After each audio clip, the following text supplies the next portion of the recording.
ప్రభు నామానికి స్తోత్రం. నీ అపారమైన ప్రేమ వీక్షకులందరికీ యేసుక్రీస్తు నామం పేరిట శుభాభివందనములు తెలియజేస్తున్నాను. ఈరోజు వాక్యంను ధ్యానించుకునే ముందుగా అందరం కూడా తల్లు వంచితే ప్రార్థన చేసుకుందాం. పరిశుద్ధ కృపగల తండ్రి దయగల ప్రభా మీకు వందనాలు స్తోత్రములు చెల్లిస్తున్నాం. ప్రభా నీ యొక్క పరిశుద్ధమైన లేఖనములు నాయన మేము ధ్యానించబోతుండగా నా ప్రభా నీకు స్తోత్రం. నీ వాక్యంలో నా ఆశ్చర్యకర సంగతులు చూచినట్లుగా ప్రతి వారి మన నేత్రాలు మీరు వెలిగించమని ప్రార్థన చేస్తున్నాం. నాయన నీ వాక్యమును నా ప్రభా అయా నా తండ్రి విని దాన్ని గ్రహించి నా ప్రభా దాని ప్రకారం నాయన జరిగించుట కావాల్సిన నీ కృపని నాయన దేవ ప్రతి ఒక్క బిడ్డకు మీరు అనుగ్రహించమని వేడుకున్నాం. ప్రభా ఏకాగ్రతని ఏక దృష్టిని మీరు కలగజేసి నాయన నీ వాక్యం వారి జీవితాలు ఫలించినట్లుగా మీరు సహాయం చేయమని నన్ను మరుగు చేసి మీ ప్రజలతో మీరు మాట్లాడమని యేసు నామం పేరిట అడుగుతున్నాను తండ్రి, ఆమేన్. ఈరోజు మనము ధ్యానించబోయేటువంటి అంశము ఆలోచనకర్త. యేసుక్రీస్తు ప్రభు గురించినటువంటి అనేకమైనటువంటి నామములు లేఖనంలో రాయబడి ఉన్నాయి. అయితే మనం చూసుకున్నట్లయితే యేసుక్రీస్తు ప్రభు ఆలోచనకర్త అయిన దేవుడని యెషయా ప్రవక్త ప్రవచించినటువంటి మాట మనకి కనబడుతుంది. ఆయన ఆశ్చర్యకరుడు, ఆలోచనకర్త, బలవంతుడైన దేవుడు, నిత్యుడుగు తండ్రి, సమాధానకర్త అనేటువంటి పేరు కలిగినటువంటి వాడు యేసుక్రీస్తు ప్రభు. అయితే యేసయ్య ఆలోచనకర్త అయిన దేవుడు అనేటువంటి ఆ యొక్క విషయాన్ని ఈరోజు మనము ధ్యానించబోతున్నాం. అందుకే కీర్తనకారుడు 16 కీర్తన 7వ వచనంలో అంటాడు, నా ఆలోచనకర్త అయినటువంటి యెహోవాను నేను స్తుతించేదనని. చాలాసార్లు మనము దేవుని యొక్క ఆలోచన కొరకు మనం ఎంత మాత్రము కూడా కనిపెట్టకుండా అనేక సార్లు మన యొక్క తలంపులు మనకి ఏం చెప్తున్నాయో, మన యొక్క హృదయంలో మనకి ఏమి ఆలోచన కలుగుతుందో, మనుషులు మనకి ఏమి ఆలోచన ఇస్తున్నారో, దుష్టుడు ఏమి ఆలోచనతో మనల్ని నడిపిస్తున్నాడో దానికి మనం చాలాసార్లు లోబడిపోతూ ఉంటాం. అయితే ప్రభు అయినటువంటి దేవుడు మనకి సెలవిచ్చిన మాట ఏంటిది అంటే, ప్రతి విషయం అందు కూడా మనము దేవుని దగ్గర ఆలోచన మనము తీసుకొని ఆ ఆలోచన ప్రకారము మనము నడవాలి అనేది దేవుని యొక్క ఉద్దేశము. కీర్తనల గ్రంథము 1వ అధ్యాయం 1వ వచనంలో మనం చూసుకుంటే దుష్టుల ఆలోచన చొప్పున నడవద్దు అన్నాడు ప్రభువు. కాబట్టి ఇక్కడ మనం చూసుకున్నట్లయితే యేసయ్య చెప్పినటువంటి ఆలోచన చొప్పున మనం నడవాలి. కానీ దుష్టుడైనటువంటి అపవాది కలిగించే ఆలోచన కానీ, దుష్టత్వంతో నింపబడినటువంటి ప్రజల యొక్క ఆలోచన కానీ ఎంత మాత్రం కూడా మన జీవితంలో తీసుకొని నడిపించబడటానికి వీల్లేదు. దుష్టుల ఆలోచన చొప్పున మనము నడిచినట్లయితే మనము దుష్టత్వంలో పడతాము, మన జీవితంలో నష్టాన్ని మనం అనుభవిస్తాము. యేసుక్రీస్తు పరిశుద్ధుడైనటువంటి దేవుని యొక్క ఆలోచనకి మనము లోబడినప్పుడు మన యొక్క జీవితాలు బాగు చేయబడతాయి. దేవుని యొక్క ఆలోచనకి మనం లోబడినప్పుడు మన జీవితంలో కీడుల నుంచి మనము తప్పించుకోగలుగుతాం. దేవుని యొక్క ఆలోచనకి మనం లోబడినప్పుడు దేవుని యొక్క చిత్తాన్ని మన యొక్క జీవితంలో మనము సరిగ్గా జరిగించగలుగుతాము అనేటువంటి విషయాన్ని మనము జాగ్రత్తగా గమనించవలసిన వారమై ఉన్నాము. అందుకే తెలుసుకున్నటువంటి కీర్తనకారుడు ఆలోచనకర్త అయినటువంటి దేవుణ్ణి స్తుతిస్తున్నాడు. ఆయన నాకు ఆలోచనకర్త అంటున్నాడు. వాక్యం వింటున్నప్పుడు ఈరోజు యేసుక్రీస్తు ప్రభు నీకును నాకును ప్రతి ఒక్కరికి కూడా వ్యక్తిగతంగా ఆలోచన ఇచ్చి నడిపించాలని ఆయన ఇష్టపడుతున్నటువంటి దేవుడు. ఆయన ఎలాంటి ఆలోచన అనుగ్రహిస్తాడు అంటే, ఆయన ఆశ్చర్యకరమైనటువంటి ఆలోచన శక్తిని అనుగ్రహిస్తాడు. అంటే మనకి ఆలోచించడానికి శక్తిని అనుగ్రహించేటువంటి వాడు దేవుడు. ఆ ఆలోచన ఎలాంటిదంటే అది ఆశ్చర్యకరమైనటువంటి ఆలోచన అంటున్నాడు. నీ సమస్యని పరిష్కరించే ఆశ్చర్యకరమైనటువంటి ఆలోచన, నీ కుటుంబము కూలిపోకుండా నీ కుటుంబాన్ని కట్టేటువంటి ఆశ్చర్యకరమైనటువంటి ఆలోచన, నీ యొక్క జీవితంలో నువ్వు ఎదుర్కొనేటువంటి ఒడిదుడుకుల్లో, నువ్వు ఎదుర్కొనేటువంటి సమస్యల్లో నీకు అనుగ్రహించబడేటువంటి ఆశ్చర్యకరమైనటువంటి ఆలోచన దేవుడు ఇస్తానని వాగ్దానం చేస్తున్నాడు. కాబట్టి ఈ రోజు వరకు నీ జీవితంలో నీ యొక్క సమస్యల్లో ఇంకా నువ్వు ముదిరిపోయి, నీ సమస్యల్లో ఇంకా నువ్వు నష్టంలో నువ్వు లోనైపోయినటువంటి స్థితిలో ఉన్నావేమో.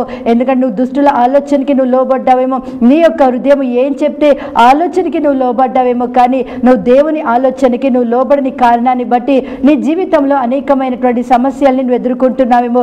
ఇక్కడ లేఖనంలో మనం చూసుకున్నట్లయితే ఒక వ్యక్తి ఏ విధంగా దేవుని యొక్క ఆలోచనకు చోటిచ్చినప్పుడు తన యొక్క జీవితంలో అతను ఎంతగా ఆశీర్వదించబడ్డాడో, ఎంతగా ఉన్నతమైనటువంటి స్థితిని, ఉన్నతమైనటువంటి పేరుని అనుభవించినాడో మనం చూసుకుంటున్నాం. మత్తయి సువార్త 1వ అధ్యాయము 18వ వచనం మనం చూసుకున్నట్లయితే యేసుక్రీస్తు జనన విధం ఎట్లనగా, ఆయన తల్లి అయిన మరియా యోసేపునకు ప్రదానము చేయబడిన తర్వాత వారి ఏకము కాక మునుపు ఆమె పరిశుద్ధాత్మ వలన గర్భవతిగా ఉండెను. ఆమె భర్త అయిన యోసేపు నీతిమంతుడై ఉండి ఆమెను అవమానపరచనొల్లక రహస్యముగా ఆమెను విడనాడనుద్దేశించెను అని రాయబడింది. వాక్యం వింటున్న పిల్లరా, మనకు తెలుసు భౌతికంగా యేసుక్రీస్తు ప్రభుకి తల్లి తండ్రి ఎవరు అంటే మరియా తల్లిగా, ఆ తర్వాత యోసేపు తండ్రిగా మనందరికీ కూడా తెలిసినటువంటి సుపరిచితమైనటువంటి వాక్యమే.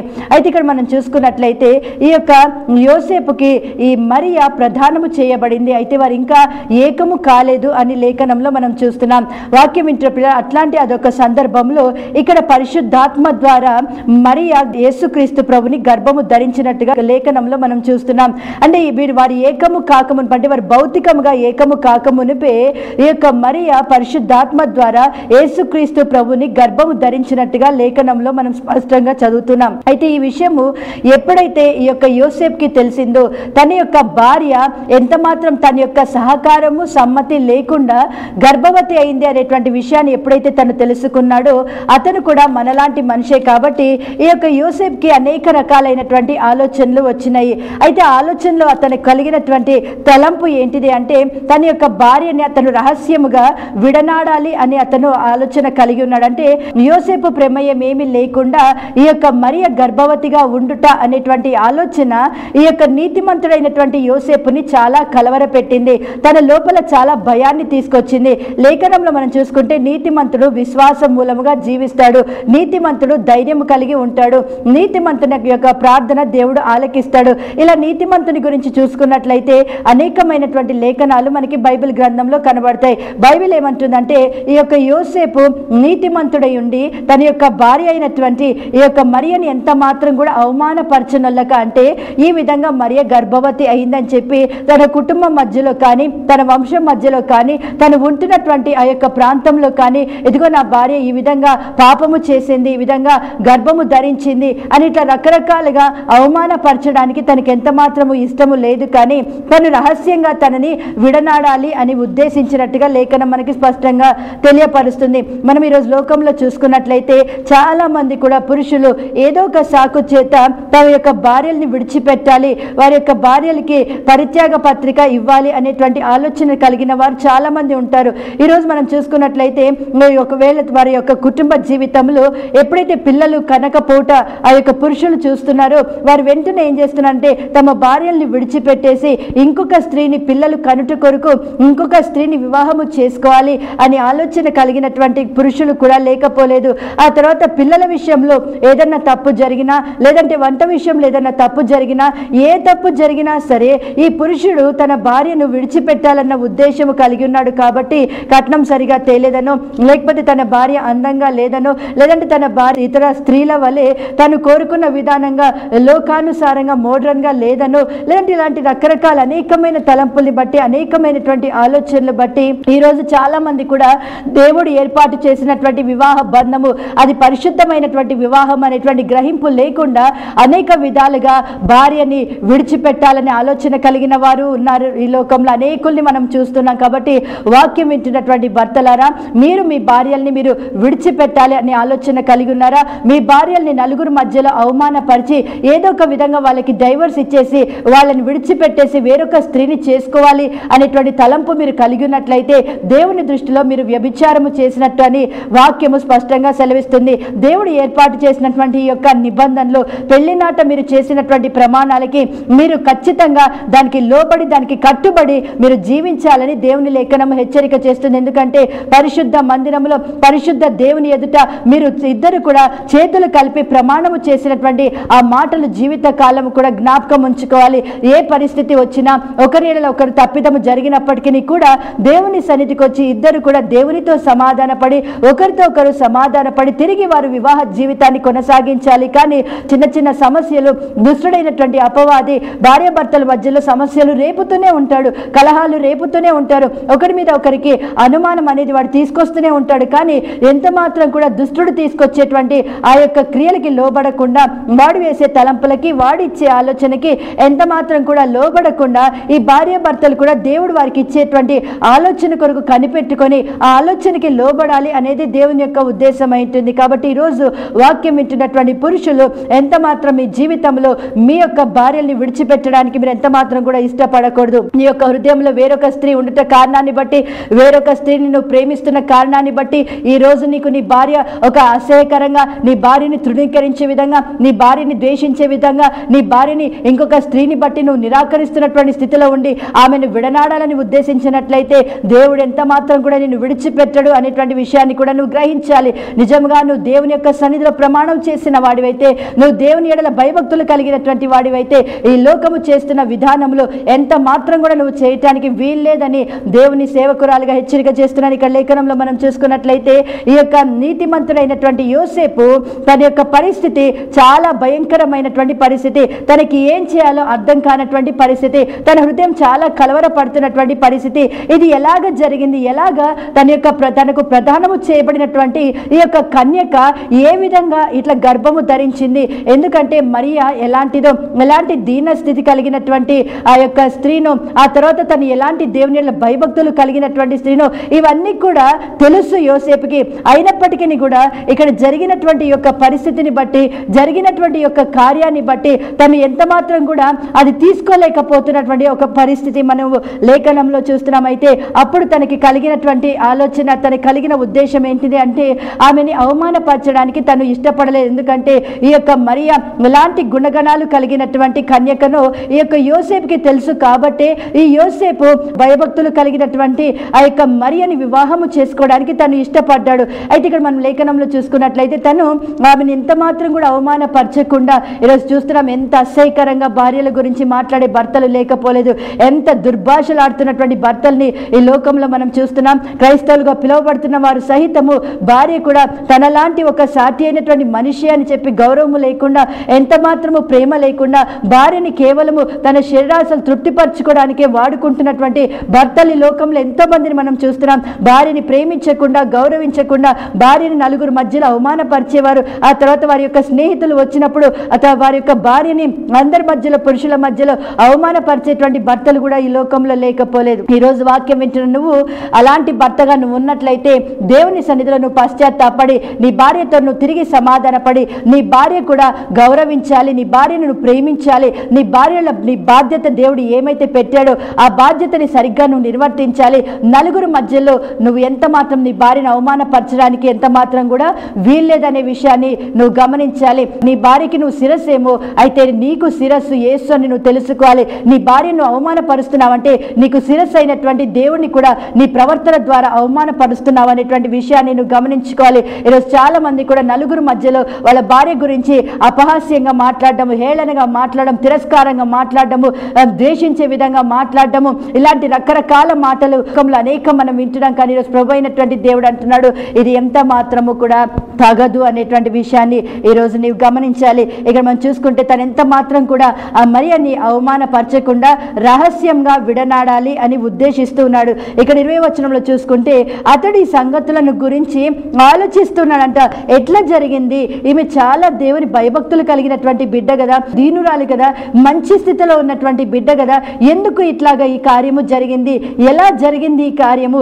నాకు తెలియకుండా పురుషునితో ఈమె కలిసిందా అని రకరకాలైనటువంటి అనుమానాలు, రకరకాలైనటువంటి ఆలోచనలు తనకి కలుగుతున్నటువంటి పరిస్థితుల్లో వాక్యం వింటున్న ప్రియులారా, మీ రోజు నువ్వు కన్ఫ్యూజన్లో ఉన్నట్లయితే ఇది ఎట్లాగా జరిగింది? ఒకవేళ మీ భార్య భర్తల మధ్యలో సాతాను ఎవరైనా మూడో మనిషిని వాడుకొని మీ యొక్క జీవితంలో అనుమానం అనేది రేకెత్తిస్తున్నాడా? ఇదిగో నీ భర్త వేరొక స్త్రీతో వెళ్తున్నాడు, లేదంటే నీ భార్య వేరొక పురుషునితో సహవాసం చేస్తుంది, ఇట్లా అనేక రకాలైనటువంటి తలంపులు, అనుమానపు తలంపులు, విడిచిపెట్టాలనేటువంటి తలంపులు అనేకము నీకు కలిగిస్తున్నట్లయితే నువ్వు చేయాల్సిన విషయం ఏంటిదంటే దుష్టుడు తీసుకొచ్చిన ఆలోచనకి నువ్వు లోబడ్డం కాదు, కానీ నువ్వు దేవుని దగ్గర విచారణ చేయాలి. ప్రభువా, ఇది ఎందుకు జరిగింది? ఈ మాట ఎందుకు వచ్చింది? ఈ తలంపు ఎందుకు వచ్చింది? క్రియ ఎందుకు జరుగుతుంది?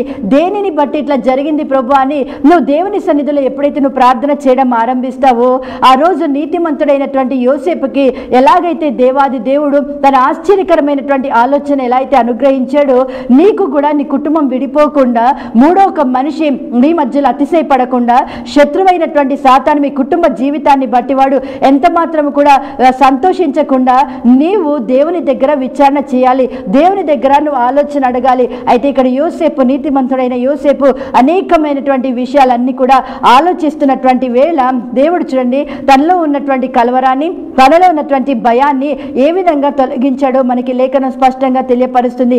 ఇదిగో ప్రభు దూత స్వప్నమందు అతనికి ప్రత్యక్షమై, దావీదు కుమారుడైన యోసేపు, నీ భార్య అయిన మరియను చేర్చుకొనుటకు భయపడకుము, ఆమె గర్భము ధరించినది పరిశుద్ధాత్మ వలన కలిగినది. దేవునికి స్తోత్రం. చూడండి, అతనికి ఒక ఉద్దేశం వచ్చింది. ఏంటా ఉద్దేశము అంటే తన యొక్క భార్యని అందరిలాగా అవమానపరచకుండా తన భార్య స్థితి ఏంటిదో తనకి తెలుసు కాబట్టి ఆమె పవిత్రత కలిగినటువంటి స్త్రీ అని, భయభక్తురాలు కలిగినటువంటి స్త్రీ అని, దీనురాలైనటువంటి స్త్రీ అని యోసేపుకి తెలుసు కాబట్టి తనకి పరిస్థితి ఎలా జరిగిందో అర్థము కాక తను ఏమనుకుంటున్నాడంటే తన కుటుంబీకులందరూ కూడా ఇప్పుడు అవమానపరుస్తారు, తన వంశస్థులందరూ కూడా అవమానపరుస్తారు ఈ కార్యాన్ని బట్టి అని చెప్పి తను ఏమనుకున్నాడంటే అవమానపరచకుండా ఈ మరియని రహస్యంగా విడనాడాలి అని ఉద్దేశించాడు. కానీ వచ్చిన వెంటనే దాని వెంటనే అతను ప్రాక్టీస్లో పెట్టలేదు. అంటే తనకు ఆ తలంపు కలిగిన వెంటనే, తనకు ఆ ఉద్దేశం వచ్చిన వెంటనే అది వెంటనే జరిగించేయాలి అని అనుకోలేదు. కానీ తను ఇంకా దాని గురించి ఆలోచిస్తున్నాడు. నీతిమంతుడైన వాడు ప్రార్థించే అనుభవం కలిగిన వాడు కాబట్టి, దేవుడు యందు విశ్వాసం కలిగిన వాడు కాబట్టి ఖచ్చితంగా ఈ యొక్క యోసేపు తన పరిస్థితి నిమిత్తం దేవుని సన్నిధిలో కూడా ప్రార్థన చేసి ఉంటాడు, తన కలవరంలో, తన భయంలో. అలాంటి సమయంలో దేవాది దేవుడు తన దూతను పంపించి కల ద్వారా ఇక్కడ యోసేపుతో మాట్లాడుతున్నాడు. ఏంటంటే, దావీదు కుమారుడైన యోసేపు, నీ భార్య అయిన మరియను నువ్వు చేర్చుకోవటానికి ఎంత మాత్రము కూడా భయపడద్దు, ఆమె గర్భము ధరించి పరిశుద్ధాత్మ వలన కలిగినదే అని ఇక్కడ తనలో ఉన్నటువంటి ఆ భయములో కలుసుకొని దేవాది దేవుడు తనకి ఒక ఆశ్చర్యకరమైనటువంటి ఆలోచన అనుగ్రహిస్తున్నాడు. ఇది ఎలా జరిగింది, ఎందుకు జరిగింది, దేనిని బట్టి జరిగింది, నేను ఇప్పుడు ఏం చేయాలని రకరకాల కొట్టుమిట్టాడుతున్న పరిస్థితుల్లో, శరీరానికి ఆత్మకి మధ్యలో కలుగుతున్నటువంటి ఆ పోరాటం మధ్యలో దుష్టుడైనటువంటి అపవాది అనేక విధాలుగా మరియని విడిచిపెట్టాలని శోధిస్తున్నటువంటి ఆ గడియలలో ఇక్కడ మంచి కార్యము చేశాడు. ఏంటంటే, నీతిమంతుడైన యోసేపు దేవునికి తన జీవితంలో చోటు ఇచ్చాడు. వాక్యం వింటున్న ప్రియులారా, ఈ రోజు నీవు భార్య భర్తల మధ్యలో అనేకం రేగుతున్న పరిస్థితుల్లో అత్తమామలు చెప్పిన మాట వినడం కాదు, తల్లిదండ్రులు చెప్పిన మాట వినడం కాదు, ఎవరో స్నేహితులు చెప్పిన మాట వినడం కాదు, నువ్వు విడిచిపెట్టేసే, ఇంకా నీ భార్య కంటే మంచి వాళ్ళు నీకు దొరుకుతారని దుష్టుని ఆలోచనకి ఎంత మాత్రం కూడా నువ్వు లోబడకుండా నువ్వు దేవుని సన్నిధిలో నువ్వు ప్రార్థన చేసినట్లయితే, ఆనాడు యోసేపుకి దేవుడు ఎలాగ ప్రత్యుత్తరం ఇచ్చాడో, తన భయంలో దేవుడు ఎలాగ కలుసుకున్నాడో, తన సందేహాల్లో, తన అనుమానాల్లో, తన కలవరాల్లో ఎలా అయితే దేవుడు కలుసుకొని ఆలోచన దేవుడు అనుగ్రహించాడు, నీకు కూడా దేవుడు ఖచ్చితంగా ఆలోచన అనుగ్రహించే దేవుడు అంటున్నాడు. కాబట్టి ఇక్కడ చెప్తున్నాడు దేవుడు ఏంటంటే, నీ భార్య అయిన మరియను చేర్చుకోవటానికి నువ్వు ఎంత మాత్రం కూడా నువ్వు భయపడద్దు, ఎందుకంటే ఇప్పుడు గర్భంతో ఉన్నటువంటి ఈమెని నేను చేర్చుకుంటే నన్నేమంటారు అని అనేక రకాలైనటువంటి ఆ తలంపుల మధ్యలో దేవుడు అంటున్నాడు, నువ్వు ఎంత మాత్రం కూడా ఆమెను చేర్చుకోవడానికి నువ్వు భయపడద్దు, ఎందుకంటే ఆమె గర్భము ధరించింది వేరొక పురుషుని బట్టి కాదు, కానీ పరిశుద్ధాత్మ వలన ఆమె గర్భము ధరించింది అనేటువంటి విషయం. అంటే తనలో ఉన్నటువంటి ఆ యొక్క అనుమానపు వలయాలన్నీ కూడా తెగిపోయినట్లుగా దేవుడు అద్భుతమైనటువంటి ఆలోచన అనుగ్రహించాడు. వాక్యం వింటున్న ప్రియులారా, ఈ నీతిమంతుడైనటువంటి యోసేపు దేవుని యొక్క ఆలోచనకి చోటు ఇవ్వకపోతే ఈ యొక్క చరిత్రలో భౌతికంగా యేసుక్రీస్తు ప్రభు తండ్రి యోసేపు అనేటువంటి ఆ యొక్క మాట, ఆశీర్వాదకరమైనటువంటి ఆ యొక్క విషయాన్ని యోసేపు తన జీవితంలో పోగొట్టుకునేటువంటి వాడు. కాబట్టి యేసుక్రీస్తు ప్రభు యొక్క ఈ వంశావళిలో యోసేపు పేరు ఎంత మాత్రం కూడా యేసయ్యకి తండ్రిగా భౌతికంగా రాయబడేది కాదు. వాక్యం వింటున్న ప్రియులారా, చూడండి ఇక్కడ ఎంత అద్భుతమైన ఆశీర్వాదాన్ని యోసేపు అనుభవించగలిగినాడు. యేసుక్రీస్తు ప్రభుకి తండ్రిగా పిలువబడేటువంటి ఎంత గొప్ప భాగ్యాన్ని ఈ యొక్క నీతిమంతుడైనటువంటి యోసేపు పొందుకోగలిగినాడు. వాక్యం వింటున్న ప్రియులారా, మనం లేఖనంలో చూసుకున్నట్లయితే ఇంత గొప్ప ఆశీర్వాదము, ఇంత గొప్ప ధన్యత, ఇంత గొప్ప ఘనత దేవుని ఆలోచనకి కానీ ఈ యొక్క యోసేపు చోటు ఇవ్వకపోతే ఇవన్నీ కూడా యోసేపు పోగొట్టుకునేవాడే, ఇంకొక వ్యక్తిని వివాహం చేసుకునేవాడేమో, కానీ ఈ ఆశీర్వాదం మాత్రము యోసేపు పోగొట్టుకునేటువంటి వాడే. వాక్యం వింటున్న ప్రియులారా, రోజు నీ జీవితంలో దేవుడు నీకు కలగచేసే ఆశీర్వాదాన్ని, ఆయన ఇచ్చే ఘనత, ఆయన ఇచ్చే భాగ్యాన్ని నువ్వు అనుభవించాలి అంటే నీ జీవితంలో నువ్వు తొందరపాటు నిర్ణయాలు తీసుకోకూడదు, నీ జీవితంలో దుష్టుల ఆలోచనకి నువ్వు లోబడకూడదు, నీ జీవితంలో అన్యుల ఆలోచనకి నువ్వు లోబడకూడదు. కానీ ప్రతి దాని కొరకు దేవుని దగ్గర ఆలోచన అడిగితే దేవుడు ఇగో ఇలాంటి కన్ఫ్యూజన్స్ అన్ని కూడా తొలగించేస్తాడు. ఎందుకు జరిగింది, ఎలా జరిగింది, దేని బట్టి జరిగింది, ఇది జరగాల్సినటువంటి అవసరం ఉండిందా, ఇవన్నీ కూడా నువ్వు ప్రార్థించినప్పుడు దేవుడు ఎలాంటి కన్ఫ్యూజన్స్ అన్నిట్లలో నుంచి, కలవరాల నుంచి, భయాల నుంచి కూడా ప్రభువు విడిపిస్తాడు. ఇక్కడ ఎప్పుడైతే దేవాది దేవుడు స్వప్నము ద్వారా తేటగా మాట్లాడినాడో వెంటనే ఈ యొక్క యోసేపు పెనుగులాడలే దేవునితో, గర్భము ధరించినటువంటి యొక్క స్త్రీని పరిశుద్ధాత్మ ద్వారా గర్భము ధరించిన నేను ఎలాగీమెతో నేను కాపురము చేయాలి, నలుగురు నన్ను అవమానపరుస్తారు, ఇంకొక స్త్రీ నీకు దొరకలేదని, ఇదిగో ఈ స్త్రీతో నువ్వు కాపురము చేస్తున్నావు అని అనేక విధాలుగా అవమానపరుస్తారు, అనుమానము కలిగి ఉంటారు, అనేక విధాలుగా ద్వేషిస్తారు, దూషిస్తారు, అనేకమైనవి జరుగుతాయి ఈ లోకంలో. కానీ ఈ నీతిమంతుడైనటువంటి యోసేపు ఏం చేశాడు అంటే, దేవుడు తనకి చెప్పినటువంటి మాటని బట్టి అక్కడ మరియని చేర్చుకోవడానికి తను ఇష్టపడ్డాడు. ఇష్టపడ్డాడు. ఆ తర్వాత దేవాది దేవుడు చెప్తున్నాడు, పరిశుద్ధాత్మ వలన ఆమె గర్భము ధరించింది. అయితే ఆమె ఒక కుమారుని కంటుంది. ఆ కుమారునికి పేరు ఏంటంటే యేసు అని పేరు పెట్టాలి. ఎందుకంటే ఆయన తన ప్రజలను వారి పాపముల నుండి ఆయనే రక్షిస్తాడు కనుక ఆయనకు యేసు అని పేరు పెట్టుదు అనెను అని ఇక్కడ రాయబడిన వాక్యం వింటున్న పిల్లరా చూడండి, యేసు క్రీస్తు ప్రభువుకి పేరు పెట్టేటువంటి ఒక గొప్ప ధన్యత కూడా యోసేపుకి దేవుడు అనుగ్రహించాడు. చూడండి, ఇవన్నీ ధన్యతలన్నీ కూడా యోసేపు పోగొట్టుకునేవాడు. దేవుని ఆలోచనకి తన జీవితంలో చోటు ఇవ్వకపోయినట్లయితే దేవునికి చోటు ఇచ్చాడు.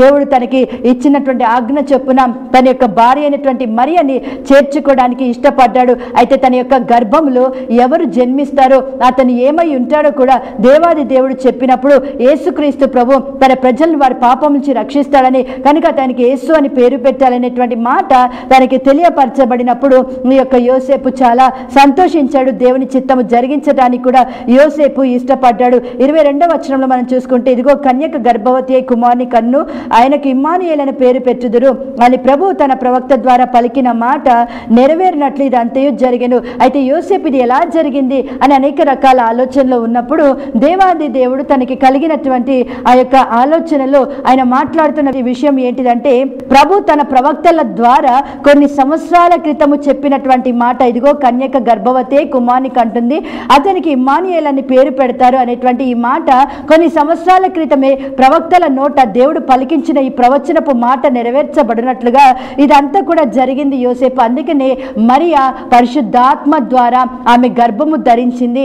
ఆమె గర్భంలో ఉన్నటువంటి వాడు పరిశుద్ధుడైనటువంటి వాడు, ఆమె గర్భంలో ఉన్నటువంటి వాడు దేవుని యొక్క కుమారుడైన యేసు. ఆయన తన ప్రజలను వారి పాపం నుంచి రక్షించేటువంటి వాడు. ఆయన ఇమ్మానుయేలు అనేటువంటి దేవుడు అనే ఈ విషయాలన్నీ కూడా దేవుని ఆలోచనకి చోటు ఇచ్చినప్పుడు దేవాది దేవుడు ఈ విషయాలన్నీ కూడా యోసేపుకి బయలుపరిచాడు. ఎలా జరిగిందో, ఎందుకు జరిగిందో, దేన్ని బట్టి జరిగిందో ఇవన్నీ కూడా దేవుడు భవిష్యత్ విషయాలన్నీ కూడా యోసేపుతో మాట్లాడినట్టుగా మనం చూస్తున్నాం. అయితే యోసేపు ఏం చేశాడంటే, తన నిద్ర మేలుకొని ప్రభు దూత తనకు ఆజ్ఞాపించిన ప్రకారము చేసి తన భార్యను చేర్చుకొని ఆమె కుమారుని కను వరకు ఆమెను ఎరుగకుండెను. అతడు ఆ కుమారునికి యేసు అని పేరు పెట్టిన అని రాయబడింది. అంటే ఇక్కడ దేవుని చిత్తానికి లోబడ్డారు. వాక్యం వింటున్న పిల్లరా, నీతిమంతుడైన యోసేపు ఆ తర్వాత ఈ యొక్క కన్యక మరియా ఇద్దరు కూడా దేవుని ఎడల భయభక్తులు కలిగిన వారు కాబట్టి ఇద్దరు కూడా దేవుని చిత్తానికి వారి జీవితాలని అప్పగించుకున్నారు. దేవుని యొక్క ఆజ్ఞని జరిగించటానికి వారి జీవితాల్ని అప్పగించుకున్నారు. ఇలాంటి పరిస్థితిని బట్టి వాళ్ళు శ్రమ అనుభవిస్తారు. అనేకమైన నిందలు, అవమానాలు, వెలివేతలు అనేకం అనుభవించాలి. అయితే వీటన్నిటి మధ్యలో కూడా ఈ నీతిమంతుడైనటువంటి యోసేపు మరియతో పాటు శ్రమలో, కష్టంలో, నిందలో, వేదనలో, అవమానాల్లో, దూషణలో అన్నిట్లలో కూడా ఈ యొక్క యోసేపు మరియతో పాటు అతను నిలబడినట్లుగా మనం లేఖనంలో చూస్తున్నాం. వాక్యం వింటున్న పిల్లరా, ఎంత మంచి జీవితము ఈ యొక్క యోసేపుది. నిజమే, ఒక తలంపు కలిగింది కానీ అది వెంటనే జరిగించలేదు, కానీ దేవుని యొక్క ఆలోచనకి చోటు ఇచ్చినాడు కాబట్టి తన యొక్క జీవితంలో గొప్ప కార్యాలు తను చూడగలిగినాడు. ఈ రోజు వాక్యం వింటున్నటువంటి భార్య భర్తలు దేవుని యొక్క వాక్యానుసారంగా దేవుని ఆలోచనకు మీరు చోటు ఇవ్వండి. ఎలా యోసేపు దేవుని యొక్క ఆజ్ఞకి లోబడ్డాడు, దేవుని ఆజ్ఞను గైకొని దేవుణ్ణి ప్రేమించువానిగా ఎలాగా చరిత్రలో నిలబడ్డాడో అలాగా నీ జీవితాన్ని కూడా ప్రభువు నిశ్చయంగా ఆశీర్వదిస్తాడు. నీ భార్య కలిగే శ్రమలో, కష్టంలో, వేదనలో, దుఃఖంలో అన్నిట్లలో నువ్వు నిలబడాలి. ఆ తర్వాత భర్త కలిగేటువంటి ప్రతి ఒక్క పరిస్థితుల్లో భార్య నిలబడాలి. ఇది దేవుడు ఏర్పాటు చేసినటువంటి నిబంధన, నియమము. కాబట్టి ఈ నియమానికి వ్యతిరేకంగా వెళ్ళకూడదు. ఈ నియమానికి వ్యతిరేకంగా ఏది చేసినా కూడా అది దేవుని దృష్టిలో పాపము. కాబట్టి భార్య భర్తలు బహు జాగ్రత్తగా ఉండాలని దేవుని యొక్క లేఖనం హెచ్చరిక చేస్తుంది. కనుక ఈరోజు లేఖనం ద్వారా ప్రభు అంటాడు, ఆయన ఆలోచనకర్త అయినటువంటి దేవుడు, ఆశ్చర్యకరమైన ఆలోచన అనుగ్రహించే దేవుడు. ఈరోజు నువ్వు ఏ కన్ఫ్యూజన్లో ఉన్నా, ఈరోజు ఏ కలవరాల్లో ఉన్నా, ఏ భయంలో నువ్వు ఉన్నా, ఏ సందేహాల్లో నువ్వు ఉన్నా, దేవుని ఆలోచనకి నువ్వు చోటు ఇవ్వు. కానీ తొందరపాటు నీ తలంపులకి, తొందరపాటు నీ ఆలోచనలకి, నీ స్నేహితుల ఆలోచనలకి, అన్యుల ఆలోచనలకి చోటు ఇవ్వకుండా దేవునికి లోబడి దేవుని సన్నిధిలో కనిపెట్టు. దేవుడు ఆశ్చర్యకరమైన ఆలోచన ఇస్తాడు. నీ కుటుంబాన్ని కడతాడు. నీ కుటుంబం ద్వారా గొప్ప కార్యాలు జరిగిస్తాడు. దేవుడి యొక్క వాక్యాన్ని దీవించి ఫలింప చేయనుగాక. ఆమేన్. అందరం కూడా తలలో ఉంచి ప్రార్థన చేసుకుందాం.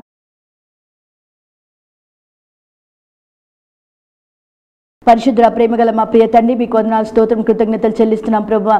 దేవా, నీకు స్తోత్రం. నీ ఆలోచనకి నాయన చోటు ఇచ్చినప్పుడు, నీ ఆలోచనకి లోబడినప్పుడు ప్రభువా, నీతిమంతుడైనటువంటి యోసేపు నా ప్రభువా, అయ్యా నువ్వు తన జీవితంలో కలిగినటువంటి సంకల్పాన్ని నా ప్రభువా, తన జీవితంలో నువ్వు ఏర్పాటు చేసినటువంటి నా ప్రభా ఘనతని నా ప్రభా పోగొట్టుకొనకుండా నా ప్రభా అందులో నిలబడి ఉన్నాడు. పరిశుద్ధ నీకు స్తోత్రం. ఆ ఆశీర్వాదాన్ని నా ప్రభా నిలుపుకోగలిగినాడు నీ ఆలోచనని బట్టి నాయన. అయ్యా ఈరోజు ఎంతమంది అయితే నా ప్రభా భార్య భర్తల మధ్యలో అనేకమైనటువంటి నా ప్రభా అయా వ్యతిరేకతలనైనా కలుగుతున్న ప్రభా, విడనాడాలని ఇష్టపడుతున్నటువంటి భార్యల్ని భర్తలు మీరు దర్శించి నా ప్రభా నీ ఆలోచనకి లోబడి వారి కుటుంబాన్ని కట్టుకొని నా ప్రియ తండ్రి అయా మరియా యోసేపులు ఎట్లాగనైనా ఆశీర్వాద కారకులుగానైనా ప్రభా చరిత్రలో నిలబడిపోయినారు ప్రభా.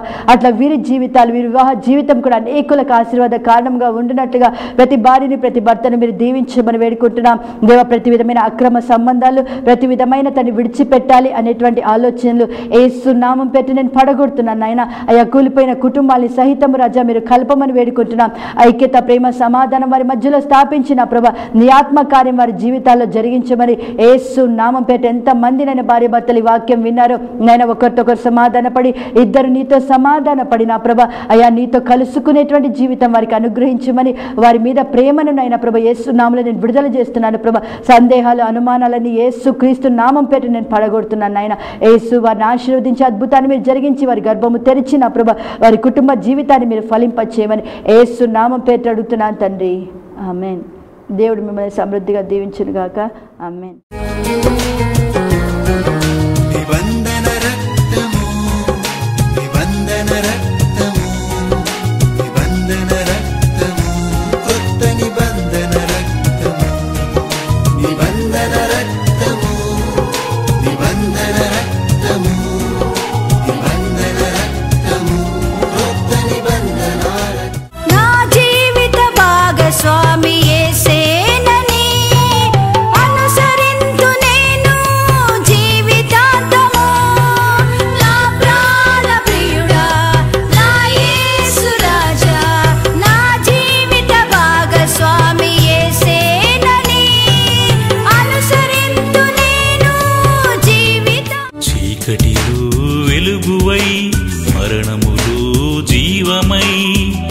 శాంతి సంతోషమిచ్చుటకే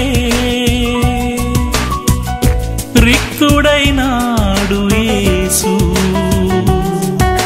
చీకటిలో వెలుగువై మరణములో జీవమై పలికిన వాగ్దానములను నెరవేర్చెదవు, యోచించిన సంగతులను సఫలపరతువు.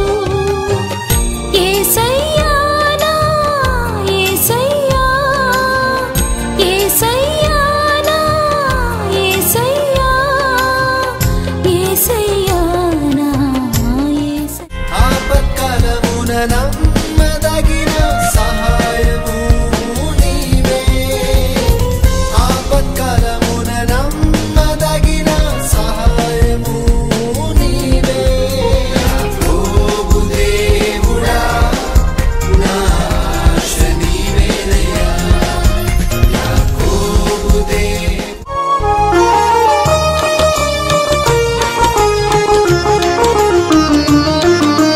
కల్వరిలో బలి అయిన నాదు యేసయ్యా, మానవాళి రక్షణకై రిక్తుడవైతివా. కల్వరిలో బలి అయిన నాదు యేసయ్యా, నా పాపము మోసితివి, నాకు రక్షణ నిచ్చితివి. హోసన్నా హోసన్నా హోసన్నా హోసన్నా హోసన్నా. యేసయ్యా నా ఆశ్రయమా, యేసయ్యా నా దుర్గమా.